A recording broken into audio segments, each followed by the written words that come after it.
அண்டம் முழுதும் ஒன்றினுள் அடக்கம். அதுவே ஆனைமுகமெனும் ஓங்கார விளக்கம். சுழலும் கோள்கள் அவன் சொல் கேட்கும்.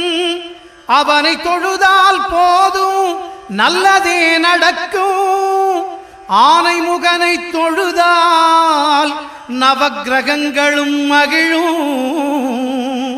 நல்லதே நடக்கும், நல்லதே நடக்கும்.